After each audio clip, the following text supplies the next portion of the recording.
Assalamualaikum warahmatullahi wabarakatuh.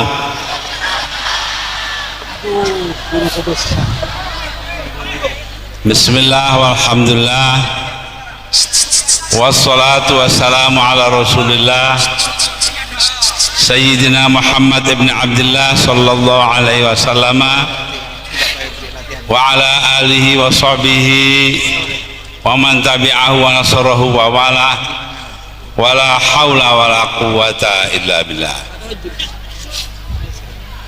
Ulama'ana al-kiram wabil khusus walidina Kiai Ahmad Sofyan, habaibana al-afadil, para pejabat pemerintahan yang hadir di sini, khususnya Bapak Bupati, Kepala Daerah Kabupaten Situbondo, para pemimpin masyarakat, para pengasuh pondok pesantren, para hadirin dan hadirat. Alhamdulillah, saya sampai di sini pada saat ini dalam keadaan selamat, semuanya berkah apa yang diberikan oleh Allah Subhanahu wa taala kepada kita semua. Saya datang bersama-sama Bapak Kafi, bekas Gubernur Jakarta, bekas Wali Kota Jakarta Pusat, dan Pak Imam Muzakir dari Jakarta. Alhamdulillah, walaupun agak terlambat sedikit karena memang tempat ini sangat dekat dengan Jakarta. Ini kan tempatnya jin buangana ini. Alhamdulillah, sampai di sini dengan tidak kurang sesuatu apa dan memperoleh karunia kesehatan dari Allah Subhanahu wa taala.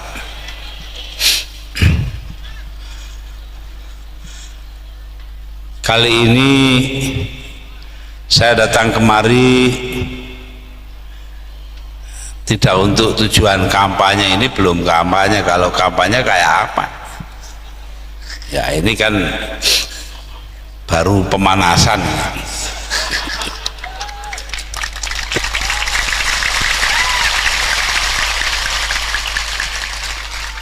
Situ Bondo itu tidak perlu kampanye,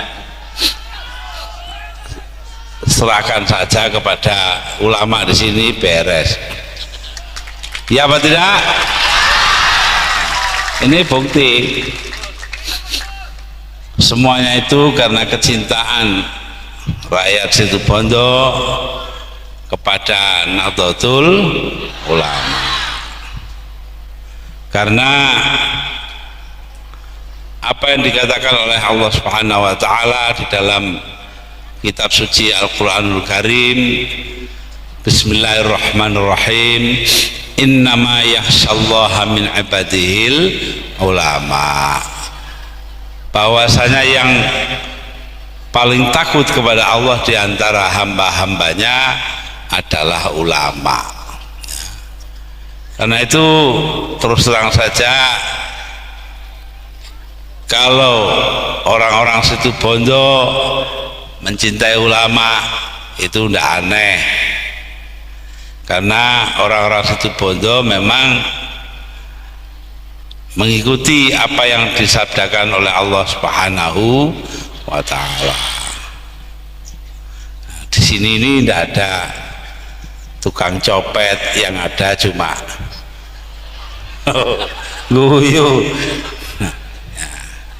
Ada zaman masih Surabaya dulu ada terminal Joyoboyo, ada razia tukang copet tadi kebetulan saya Kapolresnya salaman. Nah, ini saya ingat dulu razia ini yang bikin polisi. Tahu-tahu ada yang ketangkep digeledah. Geledah itu di kantongnya ada kartu tanda anggota NU. Jadi kata polisnya, Pak, oh sampean ini NU kok nyopet? Jawabnya apa? NU soal agama, Pak. Lah copet profesi.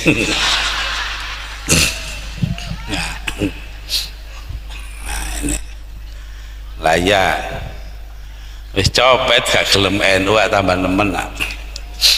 Tapi alhamdulillah Nahdlatul Ulama didirikan di atas landasan akhlak yang mulia, landasan akhlakul karimah, ya apa tidak?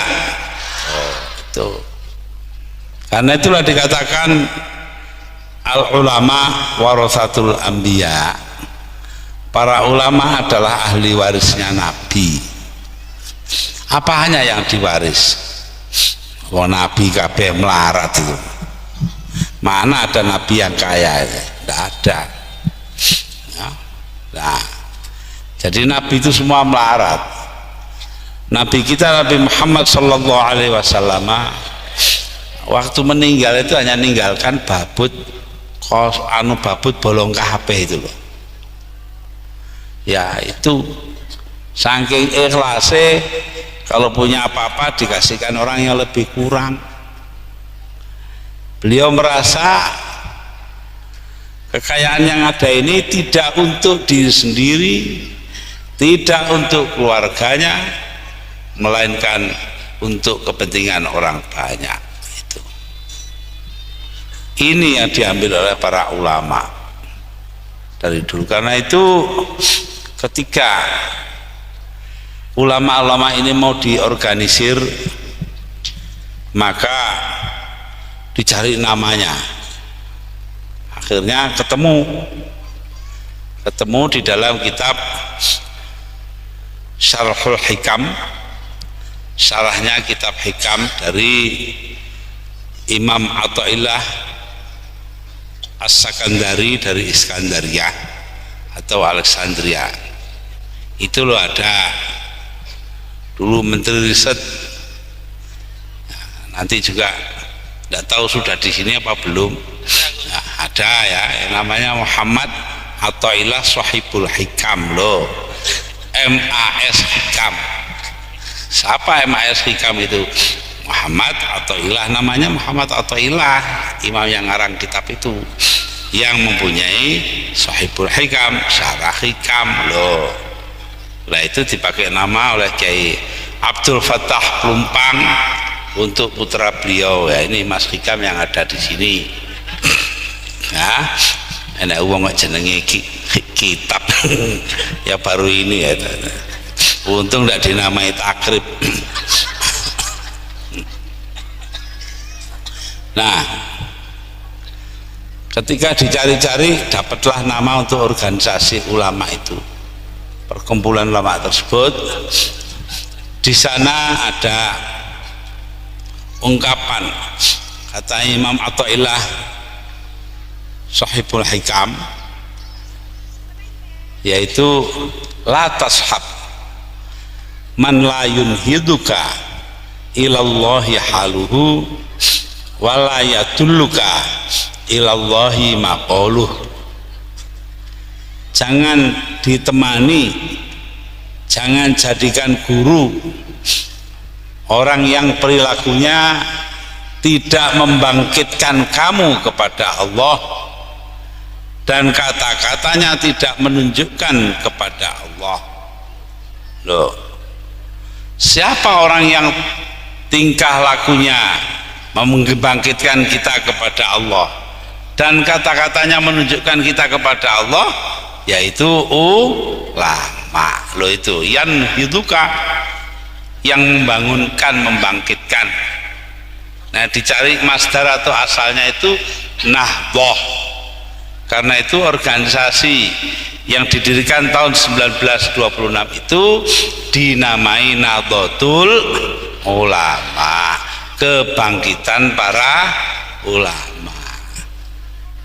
Lah ketika pada tahun 1998 pengurus besar Suriah Nahdlatul Ulama memerintahkan saya waktu itu menjadi ketua umum Tahfidziyah NU untuk mendirikan sebuah partai. Ya, saya pikir partai ini kalau ingin berwatak seperti Nahdlatul Ulama ya harus menggunakan kata kebangkitan. Karena itu menjadi Partai Kebangkitan Bangsa, PKB. Sebelum itu beberapa bulan, hampir setahun, ada orang perempuan buta huruf bilang pada saya, "Yai, saya kok mimpi apa Bu? Saya mimpi sampean," bahasa Jawa ini, damel pil KB. Damel pil KB. Nah saya bingung, damel itu bahasa Jawa bisa membuat, gawe bisa memakai, nggawe. Nah ini, jadi saya itu bingung yang mana. Saya bilang, "Bu, saya ini tidak bisa membuat pil KB karena tidak punya pabrik obat. Juga saya tidak pakai pil KB, wong sudah tua, anaknya banyak, sudah 4, terus gede-gede KB malah duwe putu barang." Waktu itu anak saya baru kawin, kita lagi punya cucu. Nggak tahu, pokoknya saya mimpinya begitu. Ya sudahlah, kadar mimpi ya. Nah, itu akhirnya waktu disuruh buat PKB, cocok-cocokan namanya disetujui PKB, saya tertawa sendiri. Oh ini tuh yang dimaksudkan PKB dulu itu. Nah ini ya, alhamdulillah dengan cepat PKB menjadi besar dan sekarang menjadi dari sudut jumlah pemilih menjadi partai ketiga terbesar di Indonesia. Ini pun sebenarnya ya karena pemilihnya itu tidak benar. Loh, pemilihnya tidak benar gimana? Iya, baru dihitung 60% suara oleh Komisi Pemilihan Umum KPU di bawah pimpinan Bapak Rudini. Lalu Pak Habibie sudah membuat SK, surat keputusan Presiden tentang susunan DPR MPR, komposisi DPR MPR, baru 60 suara. Nah sing gurung dihitung, sing desa-desa sing umumnya ya nyoblos PKB. Karena itu kita menanyakan hal itu kepada Mahkamah Agung, tapi sampai sekarang belum dijawab. Begitu juga ketika pada tanggal 21 Juli 2001 saya berkirim surat kepada Mahkamah Agung, yaitu melakukan 21 Juli 2001 melakukan pengumuman keadaan darurat. Maka saya tanyakan beberapa hari kemudian kepada Mahkamah Agung, apa tindakan saya itu sesuai Undang-Undang Dasar apa tidak? Karena apa? Waktu itu tanpa ada landasan hukum, Megawati Soekarno Putri ngundangi orang datang ke rumahnya di Kebagusan di Pasar Minggu untuk memanggil sidang istimewa MPR tanpa sebab.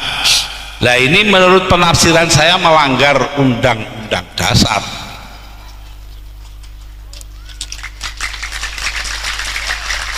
lagi-lagi tidak dijawab, tidak dijawab.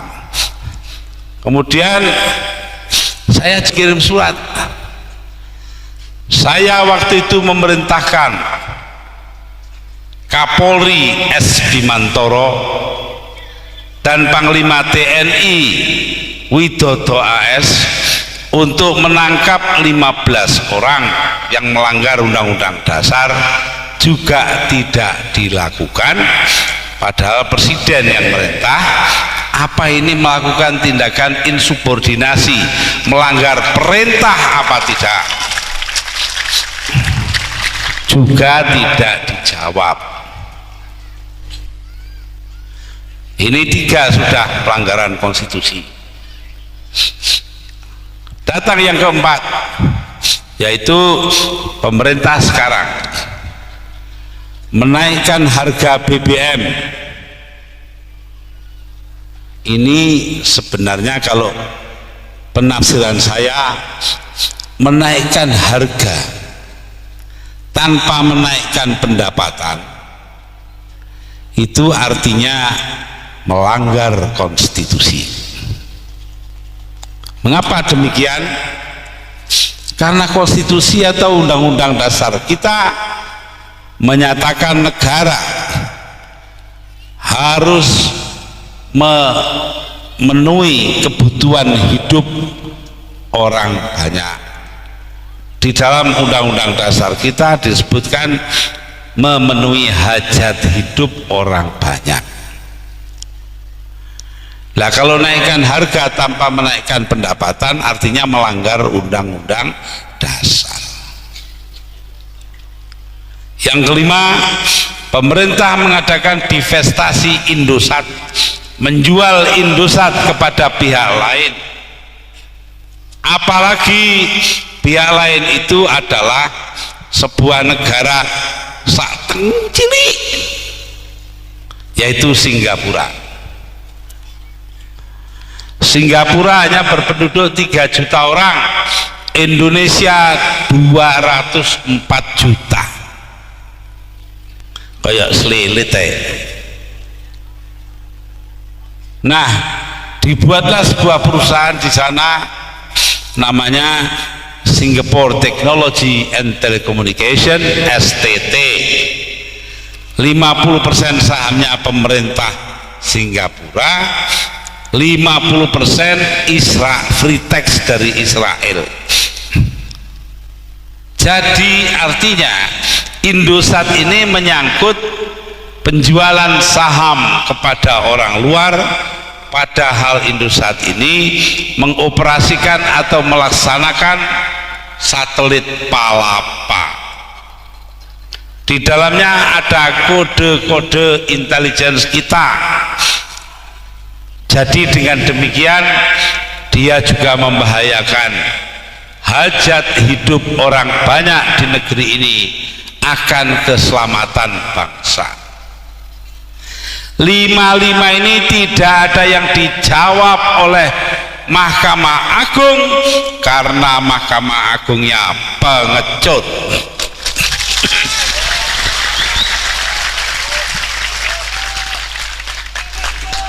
Saya tidak ngompori orang, saya hanya supaya Anda semua tahu akan hal ini, itu saja. Buktinya, kalau terjadi pelanggaran konstitusi, saya bicara begini sudah 1,5 tahun lamanya, sudah diterbitkan sebuah buku mengenai apa itu maklumat keadaan darurat. Sudah berbulan-bulan yang lalu buku itu sudah habis, sekarang dicetak kedua. Tetap tidak ada yang berani membawa saya ke pengadilan. Oh iya, kalau betul kan dibawa ke pengadilan toh. Itu menunjukkan apa yang saya omongkan itu betul.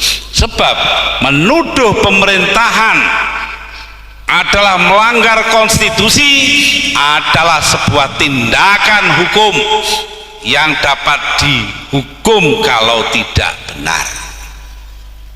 Tak tunggu-tungguni kapan itu?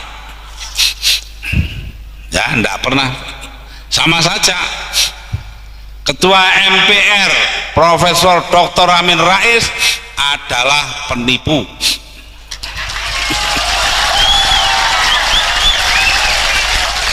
Ini ke 52 kalinya saya bicara di muka umum. Tak tunggu nih, bener gak iki? Yang menentukan benar tidaknya pengadilan. Saya tunggu, berani tidak membawa saya ke pengadilan? Sampai hari ini tidak berani. Mengapa saya berani mengatakan demikian? 2 bulan sebelum saya dipilih menjadi presiden, Amin Rais ditemani oleh Fuad Bawazir dan Al-Hilal Hamdi naik helikopter ke pesantren Buntet Astana Japura di Cirebon.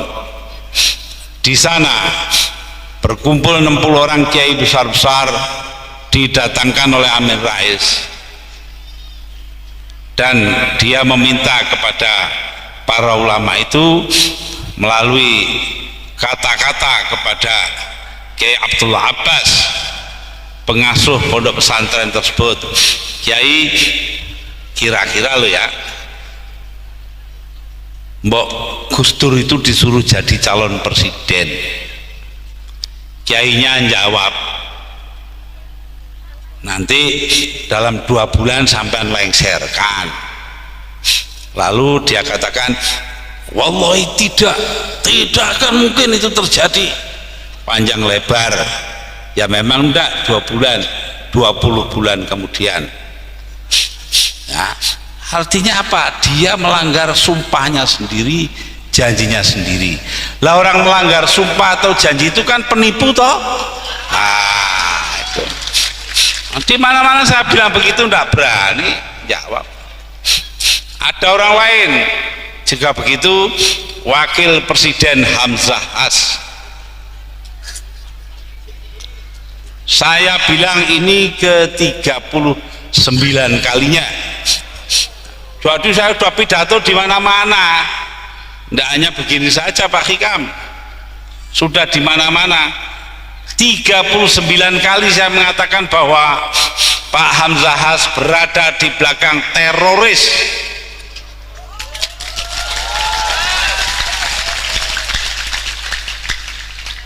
Pertama kali saya ngomong di Aring-Aring pada waktu pengajian selepas apa itu namanya konferensi NU wilayah Jawa Timur.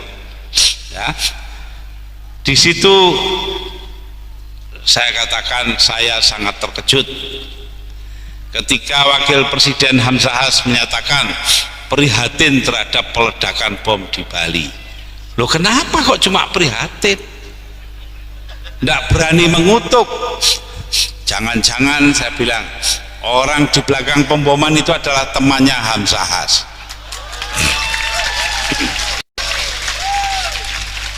Sampai sekarang saya tunggu-tunggu, tidak berani membawa ke pengadilan. Mustahil dia tidak dengar, dia mesti dengar. Yang ini pun dia dengar. Ya, nah itu. Jadi jelas sekali para hadirin dan hadirat bahwa negeri kita ini sedang mengalami duka nestapa, sedang mengalami kesusahan. Karena apa? Konstitusi yang diperjuangkan mati-matian, konstitusi yang diperjuangkan oleh para pendiri republik ini, termasuk 7 orang wakil gerakan Islam. Ke-7 orang itu yaitu Ki Bagus Hadikusumo dari pengurus pusat Muhammadiyah, Kiai Haji Abdul Qahar Muzakir, salah seorang yang hubungan famili saya manggil Pak D, dari PP Muhammadiyah, seorang namanya Ahmad Subarjo dari Masyumi, ya, kemudian Abdurrahman Baswaddan, Ketua Umum Partai Arab Indonesia PAI. Kelima, Abi Kusno Cokro Suyoso dari Syarikat Islam. Sini ada orang Syarikat Islamnya ada? Tidak ada. Nah, mudah-mudahan ada. Tidak ada ya kenemenen. Yang keenam, Haji Agus Salim, yang kita semua tahu bahwa beliau berilmu agama sangat dalam. Yang ketujuh, Abdul Wahid Hashim, ayah saya mewakili Nahdlatul Ulama. Ketujuh orang ini ketika berkonsultasi dengan Bung Hatta tanggal 18 Agustus 1945, sehari setelah kemerdekaan diproklamasikan, mengeluarkan istilah sekarang ini ngedrop Piagam Jakarta dari pembukaan Undang-Undang Dasar. Loh, negara yang diperjuangkan mati-matian juga oleh para wakil-wakil organisasi Islam itu sekarang sedang mengalami musibah besar-besaran karena terjadi pelanggaran konstitusi, pelanggaran demi pelanggaran. Lah yang diurusi itu tidak ada yang pokrok, cilik-cilik, bangsanya soal inul, goyo, tawa itu. Ya kan soal kecil loh, inul lo. Ya. Inul tukang ngebor.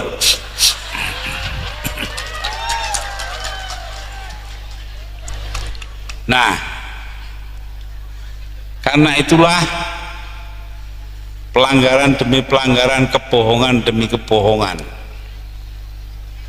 pengkhianatan demi pengkhianatan, Allah marah. Karena marah itu kita lihat sekarang, bumi longsor, gunung-gunung meledak, bahkan diumumkan Semeru, Gunung Semeru itu sudah mati, sekarang hidup lagi. Ya, semenjak beberapa bulan ini istilah mereka ahli-ahli geologi, Gunung Semeru aktif kembali. Bahkan 2 hari yang lalu Malang kena abu dari Gunung Semeru, sehingga akhirnya ketika saya ada acara di Bangil itu, dari Kediri saya liwat Jombang, lalu Mojokerto, Mojosari, Japanan, Gempol, Bangil, sedangkan yang mapak saya Bapak Khairon Syakur dari Bangil, pulangnya misah liwat Blitar, itu tidak bisa liwat karena gelap gulita, tertutup debu. Nah, lalu itu semua tanda, yang longsor, yang gunung, yang banjir, sembarang kali itu tanda bahwa Allah marah karena terjadinya hal-hal yang bersifat pengkhianatan dan sebagainya itu. Karena itu marilah kita adakan perbaikan yang diperlukan,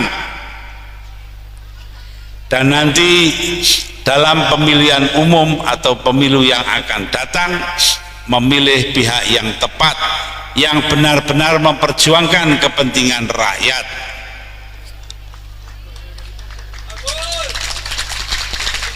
Ini bukan kampanye loh, saya tidak nyebut apa-apa kok. Pihak yang mementingkan kepentingan rakyat, ya loh. Ya, tidak perlu kita kadek milih partai A atau si B, si A, itu tidak perlu. Nanti itu pada waktunya aja lah, nanti diberitahu. Nah,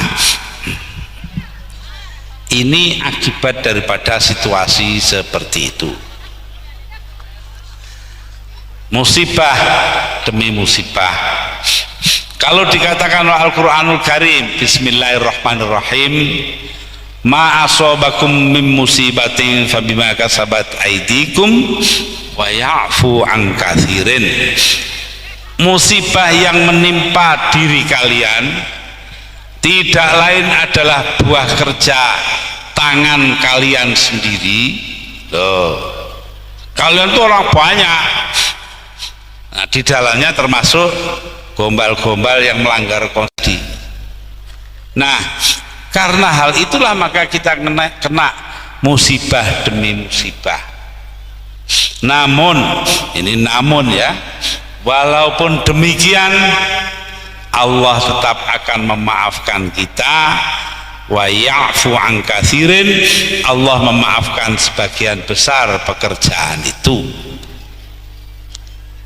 Itulah para hadirin dan hadirat, mengapa kita tetap optimis, kita tetap berpengharapan bahwa Allah akan memaafkan kita semua, betapa besarnya sekalipun musibah-musibah yang diakibatkan oleh tangan-tangan kita sendiri. Ya. Tangan-tangan kita itu artinya bukan orang per orang, tapi seluruh masyarakat dan bangsa. Nah, para hadirin dan hadirat, itulah sebabnya orang seperti saya itu selalu berpegang kepada apa yang dikatakan oleh Al-Quranul Karim, yaitu Bismillahirrahmanirrahim, wala talbisul haqqa bil batil wa taktumul haqqa wa antum ta'lamun. Jangan kau campur adukan antara yang benar dengan yang salah, dan jangan kau tutup-tutupi yang salah. Jangan kalian tutup-tutupi yang salah kalau kalian tahu. Nah, ini jadi kita tahu dan tidak kita tutupi, buka sajalah. Amin Rais melanggar sumpahnya,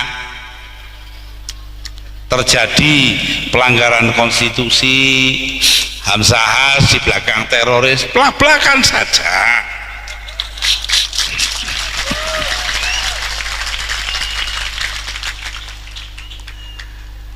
Nah, para hadirin hadirat, dengan demikian jelaslah bahwa kita akan dapat mengatasi kesulitan-kesulitan kita yang dalam bahasa luar negeri atau istilah zaman sekarang, kata orang Betawi, istilah kerennya itu adalah pelanggaran hukum yang ada. Dengan melakukan pelanggaran hukum yang ada itu, kita lalu tidak bisa memenuhi kewajiban sebagai bangsa untuk menegakkan keadilan. Al-Quranul Karim padahal berkata, ya ayyuhalladzina amanu, bismillahirrahmanirrahim, ya ayyuhalladzina amanu kunu qawwamina bil qisti syuhada'a lillah walau ala anfusikum. Hendaknya kalian, wahai orang-orang beriman, hendaknya kalian menegakkan keadilan dan menjadi saksi bagi Allah walau mengenai diri kalian sendiri. Artinya walaupun situ ada yang berkhianat, tetapi kita tetap bersabar karena percaya keadilan Allah akan tegak. Betul tidak? Bagaimana tegaknya keadilan Allah itu? Melalui pemilihan umum itu. Kalau bapak-bapak, ibu-ibu, saudara-saudara ingin menegakkan keadilan, maka lakukan hal itu melalui pemilihan umum yang akan datang. Pilihlah pihak yang benar. Lah, ini ada yang marah, kampanye mencuri waktu. Loh, siapa yang kampanye? Saya tidak nyebut apa-apa. Kenapa disebut? Dong semua udah tahu, tidak pakai disebut juga tahu kok. Ya tidak? Nah, iya sudah. Ya itulah. para hadirin dan hadirat, apa yang menjadi pikiran kita saat ini. Karena itu ya, kita ikutlah pada bimbingan para ulama, contoh-contoh yang diberikan ulama. Nanti saya kemukakan, karena sebetulnya kita kesini kan untuk muludan ini, untuk maulid Nabi Muhammad Sallallahu Alaihi Wasallam. Tapi tidak apalah kita. Maka bagian pertama tadi, yang macam-macam tadi itu, yang intinya kita kena musibah karena ada sebabnya. Untuk menghilangkan musibah itu, mari bersama-sama kita baca pujian. Loh, pujian awan-awan, berarti mangga duwe penggawean liya, tidak ada kerjaannya yang lain, ya lebih baik pujian, ya apa tidak? Pujian itu disampaikan atau dibawakan di langgar-langgar dan surau-surau sambil nunggu imam sholat, ya apa tidak? Nah, ini apa di sini ini namanya langgar apa? Musola ya, langgar ya, itu langgar itu musola, surau. Mari sama-sama nanti bareng-bareng dengan saya ya. Nanti maksudnya saya terangkan belakangan. Ilailas tulil firdausi ala wala aqwa ala naril jahimi fahabli taubatau waghfir dzunubi fa innaka ghafirudz dzambil azimi. Ilahi, wahai Tuhanku, lastu lil firdausi ahlan, aku bukan orang yang ahli sorga,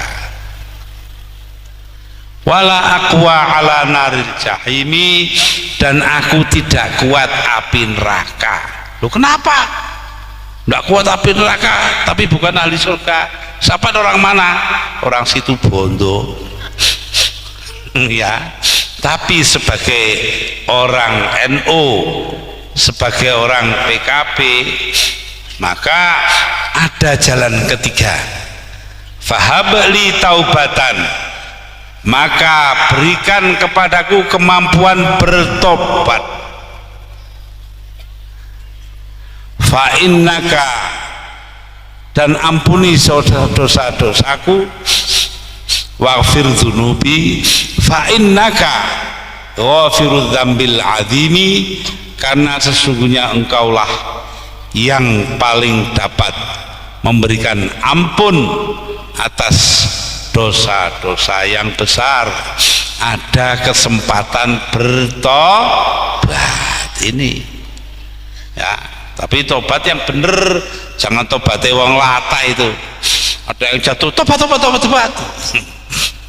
ya. Mari dibaleni, saya terangkan maksudnya bareng-bareng. Ilailas tulil firdausi ala wala aqwa ala naril jahimi habli taubatau waghfir dzunubi fa innaka ghafirudz dzambil azimi. Saya ngejak pujian jam sekian ini kenapa sih kok di sini? Ya sebabnya sepele, saya ndak ketok jadi ndak tahu orang yang kesini ini banyak apa ndak, ngono banyak ya, ini banyak betul tak? Dulu ada zaman Jepang, tentara Jepang sowan Kyai Abdul Manaf di Lirboyo, sana masuk ada santri di masjid dalam jumlah besar, di depannya masjid ada banyak angsa itu loh, tahu banyak angsa itu, soang itu toh. Nah, akhirnya banyak ya. Nah itu ada si Jepang tadi masuk ke rumahnya Kyai Abdul Manaf, nanya, Haji banyak santri ya, maksudnya yang di masjid banyak, jumlahnya besar. Jawabnya Kyai Abdul Manaf, bukan tuan, itu bukan banyaknya santri, banyaknya Kaji Yakub. Ya, jadi ini banyak mana ini, sekian ini ya. Itu banyak Kaji Yakub lah. Yang kedua, saya ingin tahu rakyat di sini ini masih manut pada kiai apa tidak, begitu saja, kok tidak punya tujuan lain. Manut siapa yang ngajari sampean selawatan, maling apa kiai?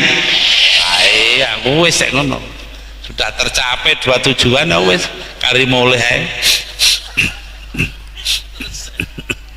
Para hadirin dan hadirat, ini katanya mulutan Maulidun Nabi Muhammadin sallallahu alaihi wasallam. Nah, saya tidak banyak-banyak dalam soal ini, hanya ingin menyampaikan sebuah ayat Al-Quran saja. Bismillahirrahmanirrahim. Laqad kana lakum fi rasulillahi uswatun hasanah. Benar-benar telah ada dalam diri utusan Allah. Siapa maksudnya di sini? Nabi Muhammad sallallahu alaihi wasallam. Telah ada contoh yang sempurna, keteladanan yang sempurna. Hasanah ay kamilah. Ya, di sini jelas.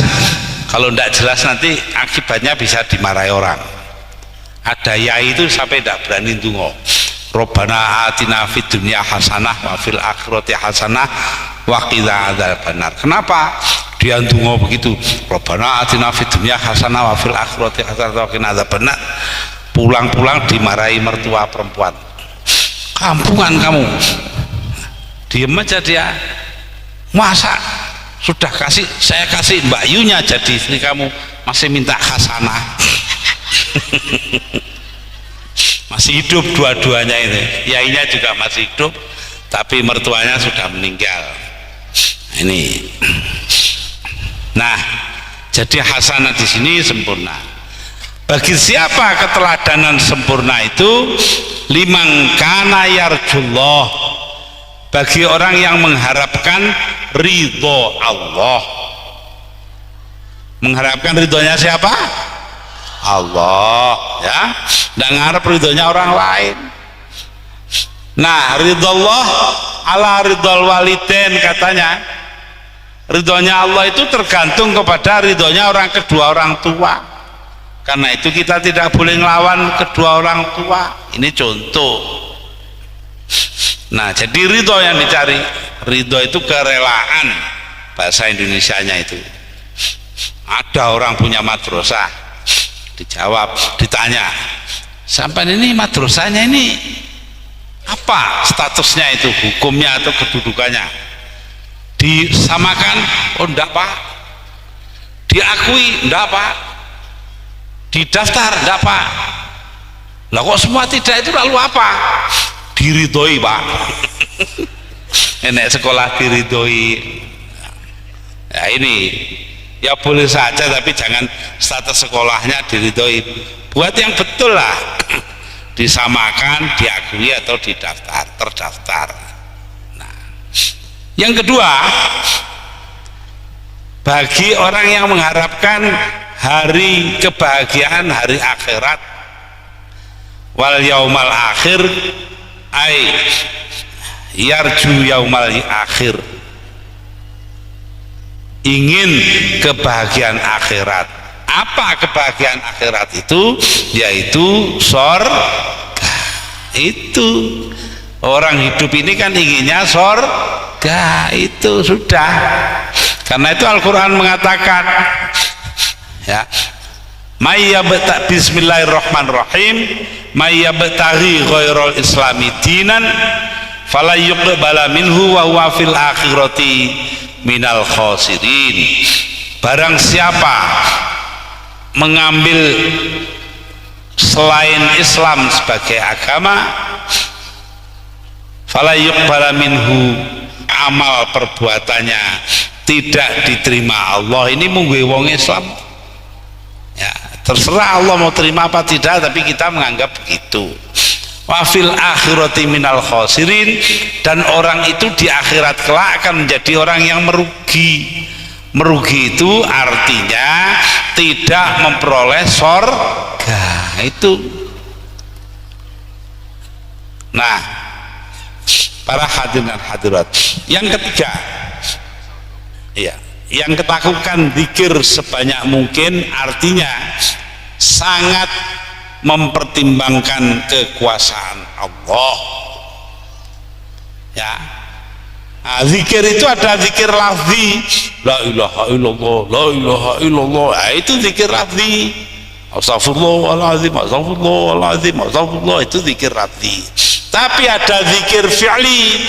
Zikir lafzi itu zikir dengan ucapan, zikir fi'li itu zikir dengan perbuatan. Nah, sekarang ini hikmahnya maulid sekarang ini apa? Siapa sampai ini benar-benar sudah zikir fi'li? Karena apa? Ini pertanyaan saya sekarang. Kalau air sungai itu mengalir kemana? Ke laut. Laut ini kalau sini apa bahasanya? Laut.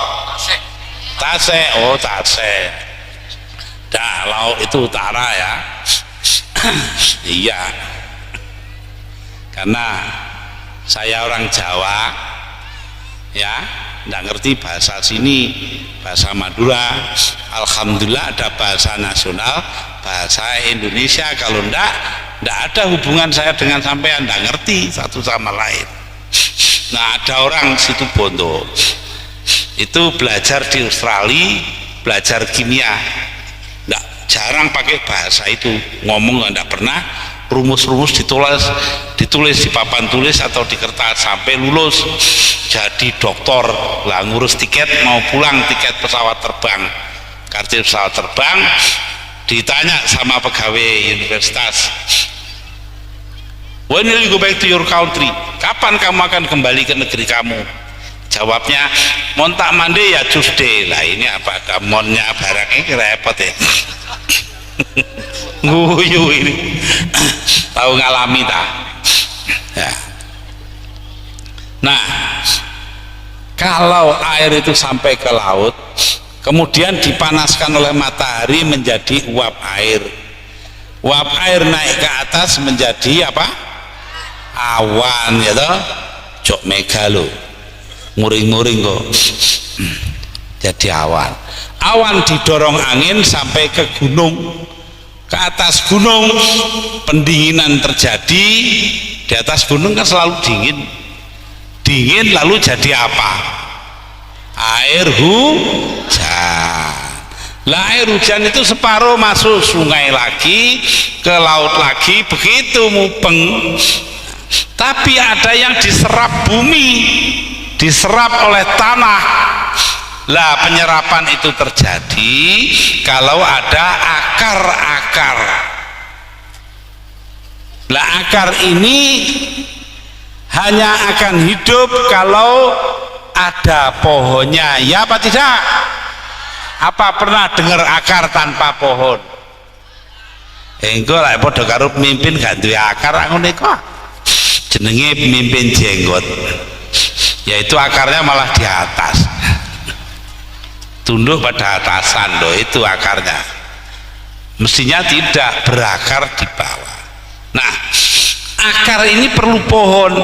Lah kalau pohonnya ditebang kan akarnya mati loh, itu loh. Karena itu lama-lama orang situ Bondol bisa jadi seperti orang Lamongan. Apa itu? Kalau musim kemarau nggak bisa cebok, kalau musim hujan nggak bisa jongkok. Nah, cebok dan jongkok ya. Ketiga ora iso cewek, rendeng ora iso dodok. Kenapa? Lah mau cebok nggak ada airnya, musim kemarau habis, tidak disimpan lagi kok, tidak diserap bumi, sumur-sumur kering, kali-kali kering. Lah musim hujan tidak bisa cebok karena banjir bandang itu. Nah, supaya tidak mengalami nasib seperti itu, tolong pohon-pohon itu jangan ditebang ya.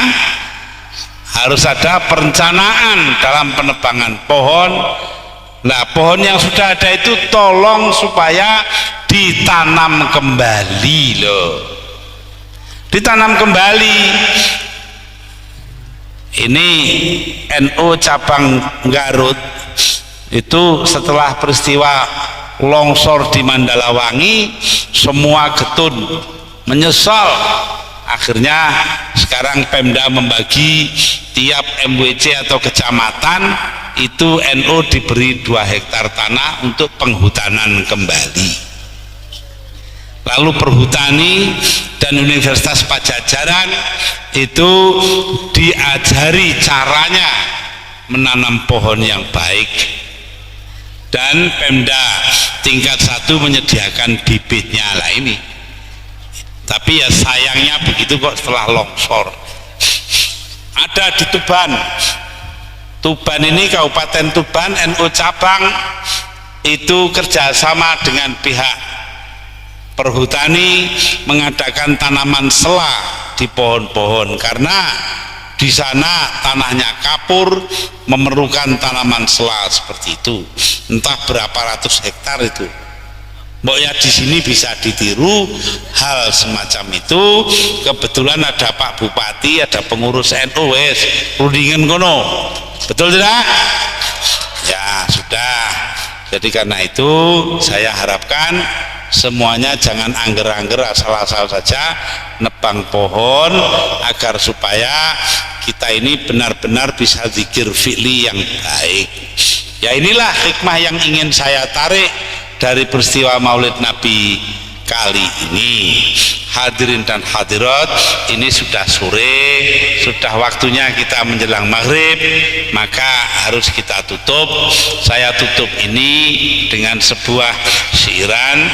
Waladatka ummuka ya ibna Adam bakiya wan nasu haulaka yadhaku nasurura fajahad linafsika antakuna idza bakau fi yaumi mautika dhahikam masrura.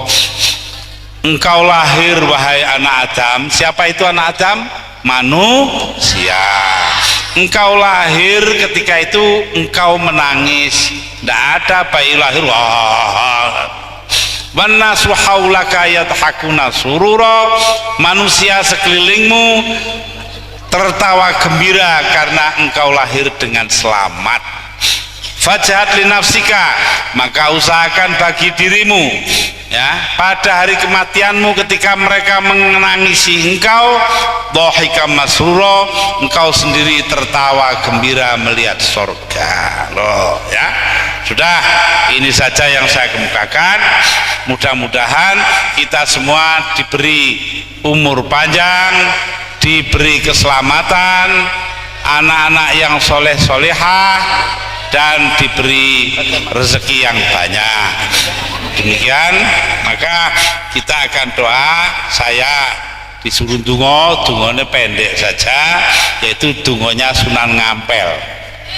Dari surat Al-Kahfi ada satu ayat di bulan Baleni, ila hadratin Nabi Mustafa Muhammadin sallallahu alaihi wasallam wa jamil anbiya wa mursalin wa malaikatil muqarrabin wa laimatil musyahidin wa auliya sholihin wa qulna Fatihah. A'udzubillahi minasyaitonir rajim. Bismillahirrahmanirrahim. Rabbil alamin.